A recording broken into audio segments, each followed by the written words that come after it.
We are the creator of our own destiny. आपणच आहोत आपल्या स्वतःच्या भाग्याचे निर्माते. आपण स्वतः आपलं स्वतःचं भाग्य अगदी क्षणोक्षणी, पदोपदी, अगदी प्रत्येक विचारागणिक स्वतः निर्माण करत आहोत. राईट?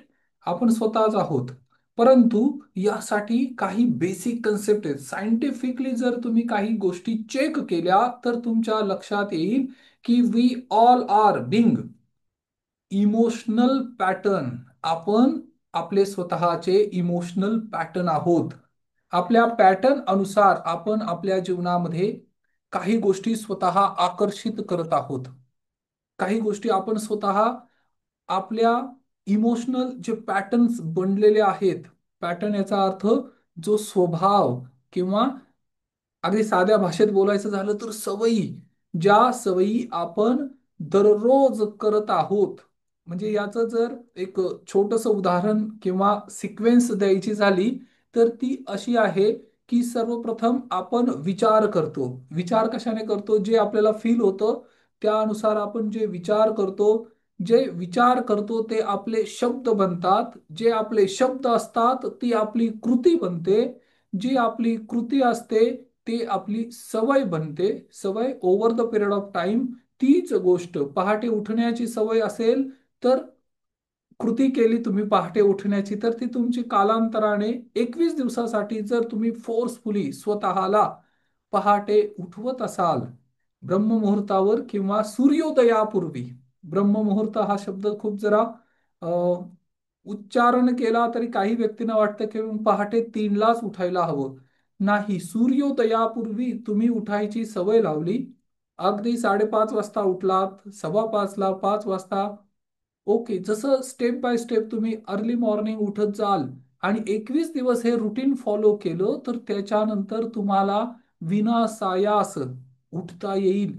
ही काय आहे? ही आपली सवय आहे. परंतु पहिलं कृती करावी लागेल. ज्या कृती आपण दररोज करत आहोत त्या आपल्या सवयी बनतात आणि ज्या आपल्या सवयी असतात ते आपलं चारित्र्य बनतं. मग तुमच्या वेगवेगळ्या सवयी, वेगवेगळे बिहेवियर जर तुम्ही ऑब्झर्व केले तर आज तुम्ही किंवा मनुष्य, कुठलाही मनुष्य हा त्याच्या सवयींचा गुलाम आहे. इंसान पहले कुछ आदतें बनाता है, बाद में आदतें इंसान को बनाती है. आपण सगळेजण आपल्या सवयीच्या अधीन आहोत. जर आज तुम्ही यशस्वी असाल, सक्सेसफुल असाल आपल्या करिअरमध्ये किंवा जीवनाच्या चारही क्षेत्रात, HRCM, आरोग्याच्या दृष्टीत, रिलेशनमध्ये, करिअरमध्ये किंवा धनसंपत्ती बाबत, तर तुमच्या सवयी त्याला कारणीभूत आहेत. जर तुम्ही यशस्वी असाल तर तुमच्या सवयी त्याला जबाबदार आहेत आणि जर तुम्ही अपयशी असाल तर सवयी जबाबदार आहेत. तर ह्या दोनही कृती, यश किंवा अपयश, हे कशावर अवलंबून आहे? सवयीवर. आणि जे तुम्हाला हवं आहे त्याच्या अनुसार तुमच्या सवयी बदलाव्या लागतील.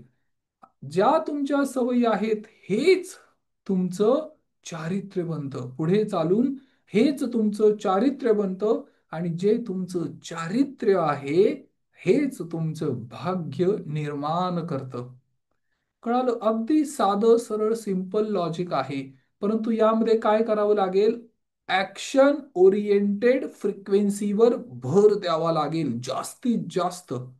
We all have to focus all our energy on where, what do we want in our life, what do we need in our life.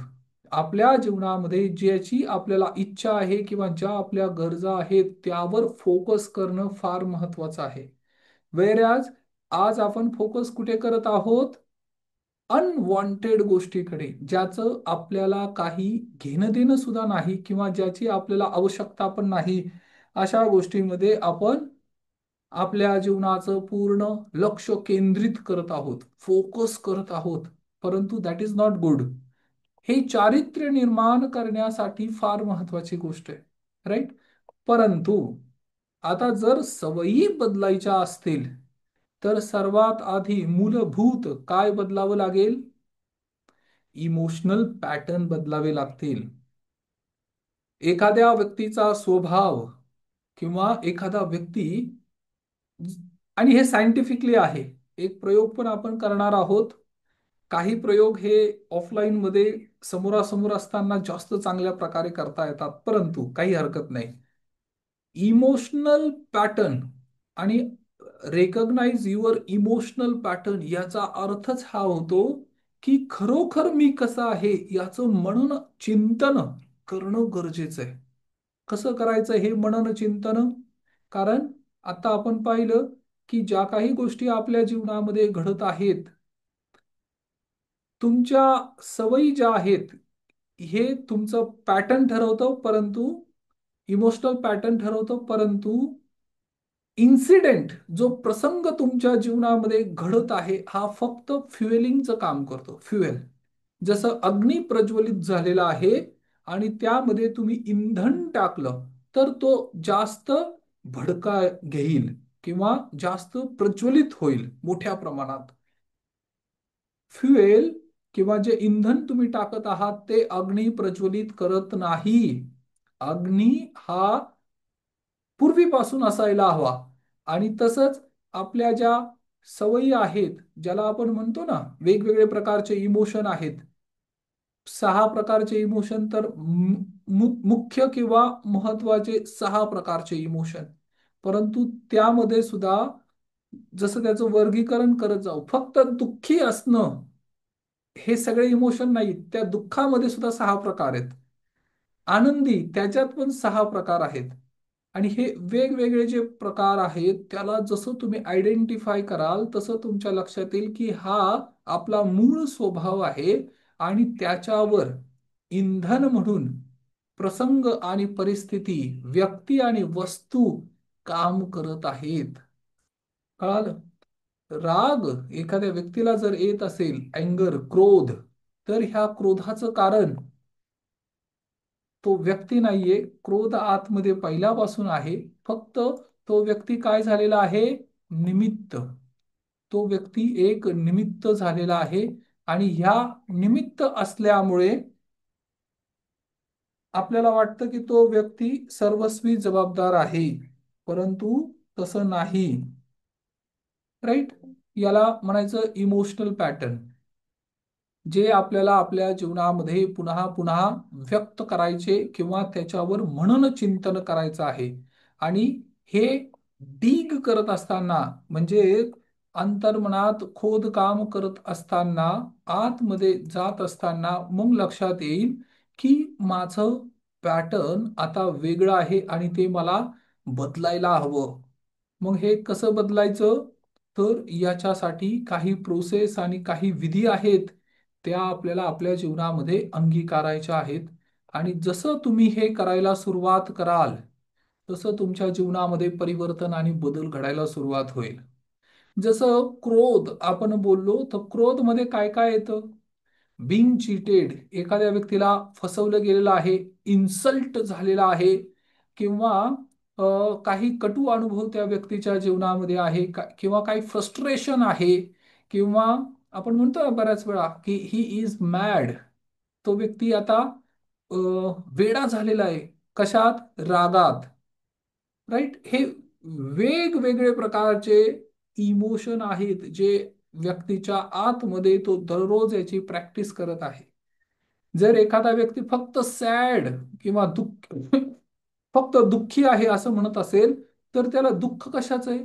कदाचित तो एकटा पडला असेल, कदाचित कुणीतरी त्याचा हृदयभंग केला असेल, कदाचित निराशा झालेली असेल, कदाचित होपलेस, निराशा, डिसअपॉइंटेड वेगळा शब्द आहे आणि होपलेस वेगळा शब्द आहे. राईट?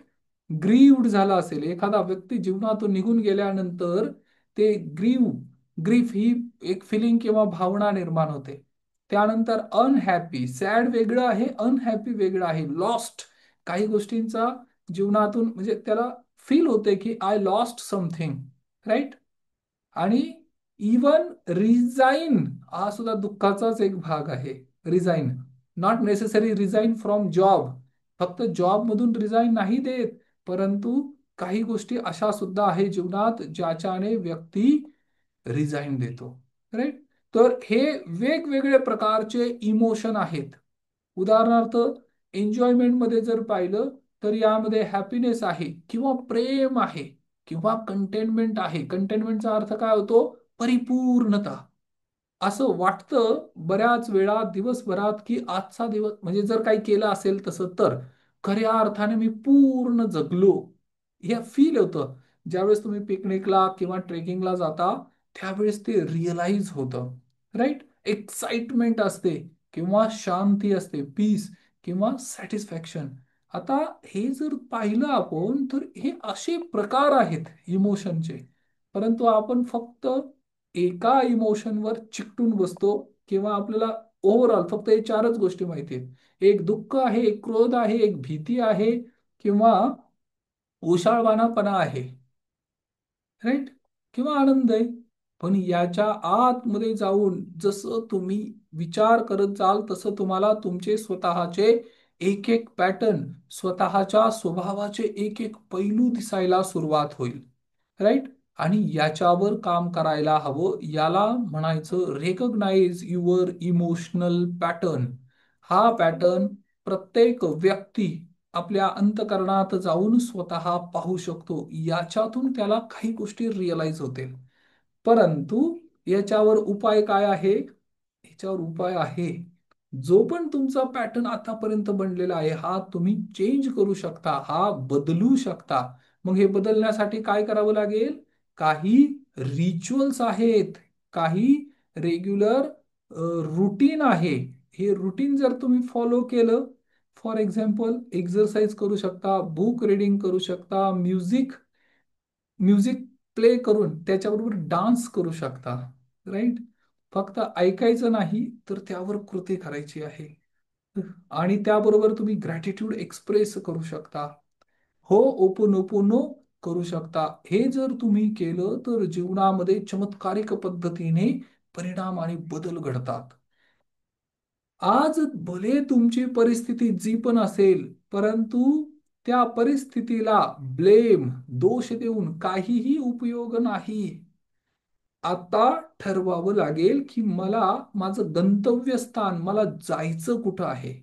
राईट. ज्या ठिकाणी तुम्हाला तुमच्या इच्छित ठिकाणी जे स्वप्न, गोल, ध्येय तुम्ही पाहिलेले आहेत आणि जर पाहिले नसतील तर ते कसे पाहायचे हे सुद्धा मी शिकवेल. राईट. परंतु ते जे तुम्ही ध्येय आज स्वतःसाठी पाहत आहात, स्वतःच्या कुटुंबासाठी, मुलांसाठी किंवा तुमच्या स्वतःसाठी सुद्धा, इवन 60 आणि 70 वर्ष वय असेल तरी सुद्धा काही हरकत नाही. तरी सुद्धा नव्याने जीवन जगता येतं. जोपर्यंत शेवटचा क्षण श्वास आहे तोपर्यंत व्यक्ती एक होप्स, आशा आणि नवी पहाट.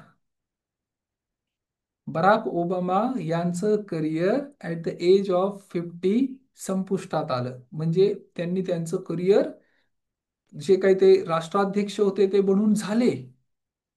परंतु डोनाल्ड ट्रम्प यांचं करिअर कधी सुरू झालं? At the age of 70.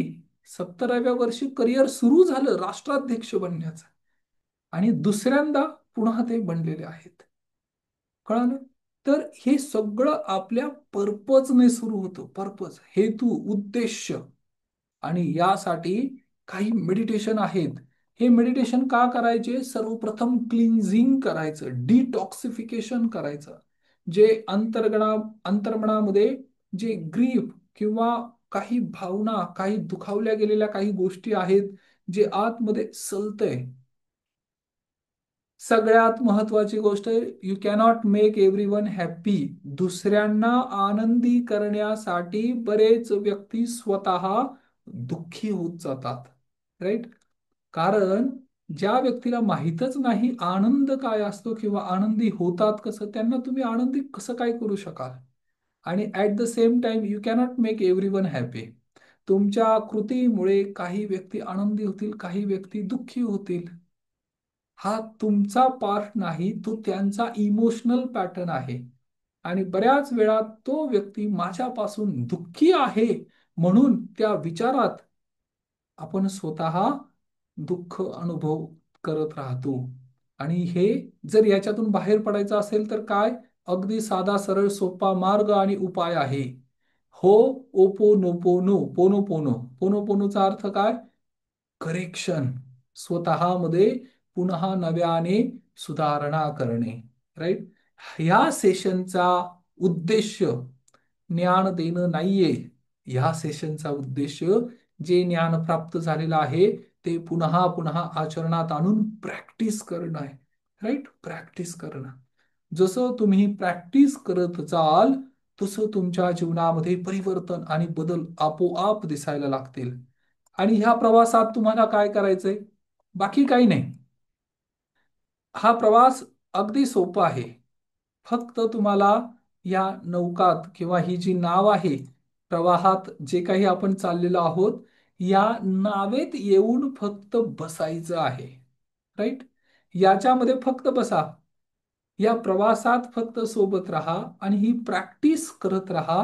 बरोबर 21 दिवसानंतर, 1 महिन्यानंतर किंवा जसं जसं तुमचा टाइम झोन वाढत जाईल, तुमचे हे पॅटर्न चेंज होतील, तसं तुमच्या जीवनामध्ये परिवर्तन आणि बदल सगळं काही आपोआप घडायला सुरुवात होईल. आणि हे खरोखर फार चमत्कारिक आहे. जीवनामध्ये चमत्कारिक परिवर्तन आणि बदल घडवण्यासाठी this will make you content, म्हणजे आनंदी बनवण्यासाठी हे फार महत्वाचं आहे. राईट. तर आता आपण काही प्रॅक्टिसेस करून घेणार आहोत. आणि तुम्हाला सांगू, प्रॉब्लेम जरी वेगवेगळे वाटत असले, म्हणजे असं वाटतं ना, माझा प्रत्येकाला असंच वाटतं, माझी समस्या ही सर्वतोपरी किंवा सर्वात अवघड आहे, किंवा आता मी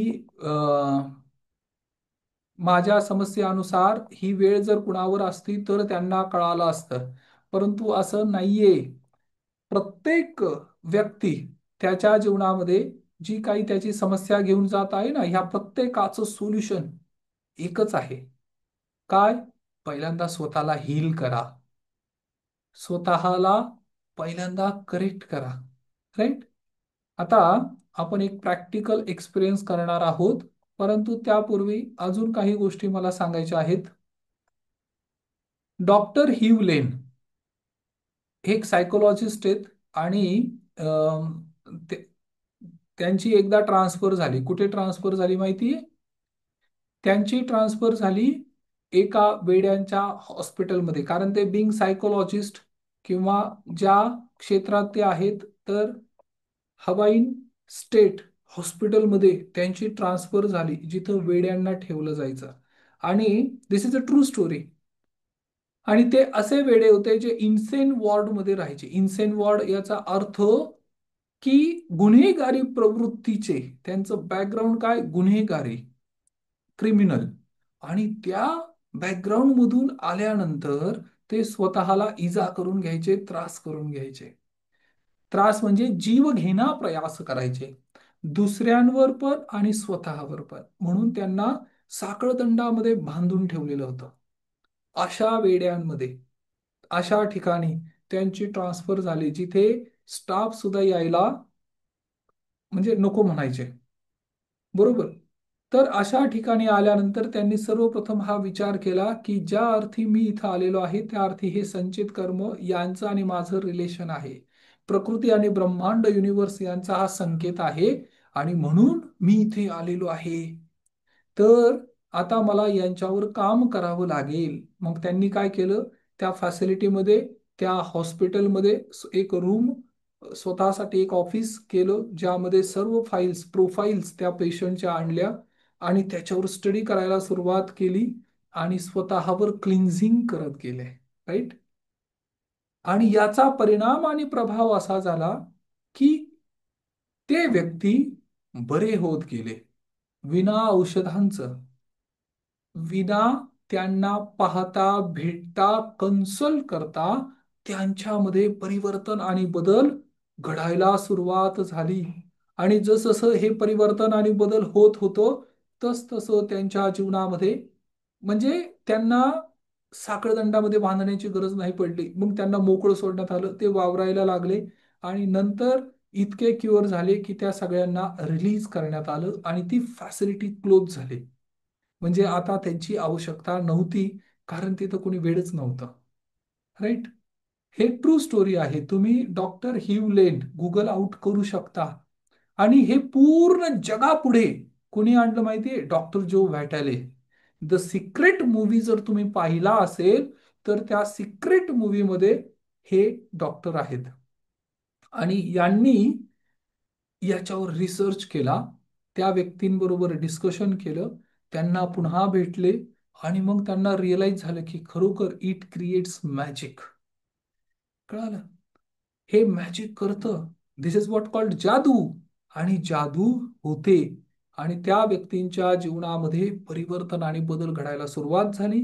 आणि त्यानंतर क्लिनिकल रिसर्च झाले. फोर्थ स्टेज कॅन्सर क्युअर होऊ शकतो हे रिअलाइज झालं. आणि कॅन्सर किंवा कुठलाही डिसीज होण्याचं कारण काय आहे माहितीये? रिसेंटमेंट.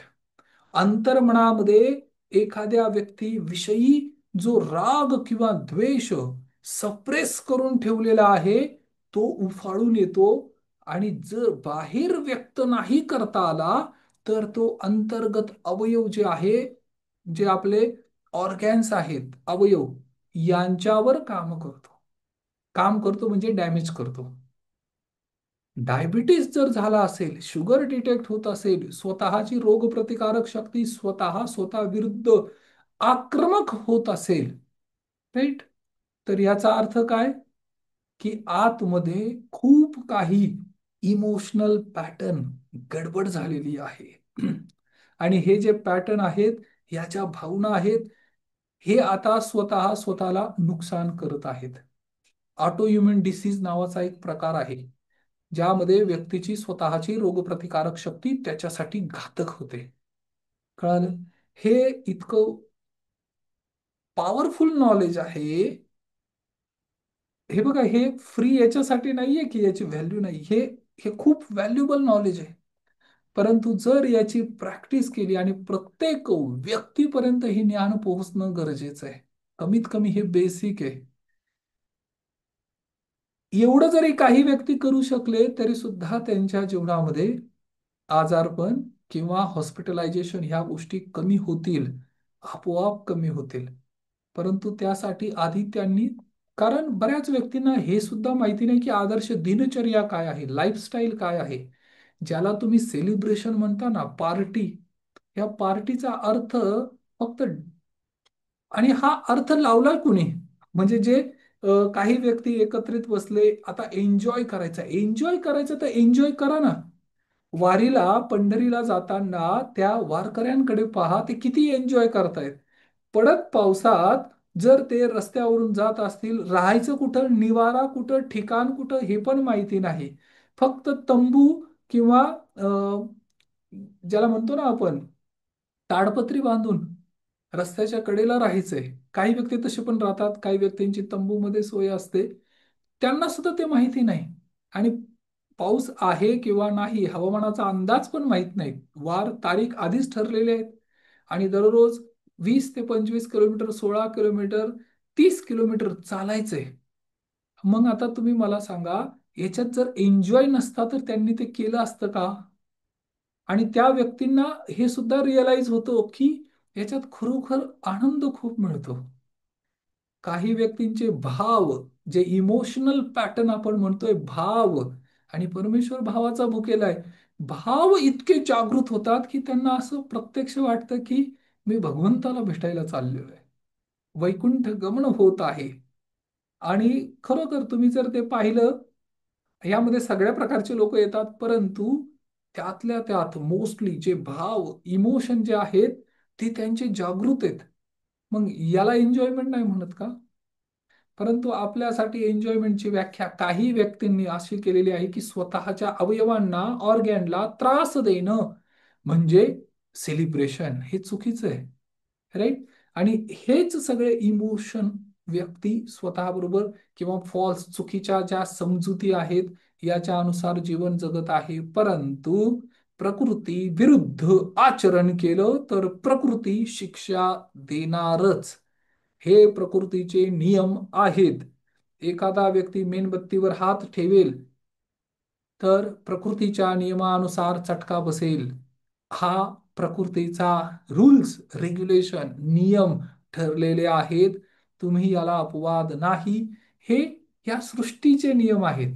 हे फक्त कुठल्या जाती धर्मासाठी, कुठल्या देशासाठी, यांच्यासाठी मर्यादित, बाधित फक्त नाहीयेत.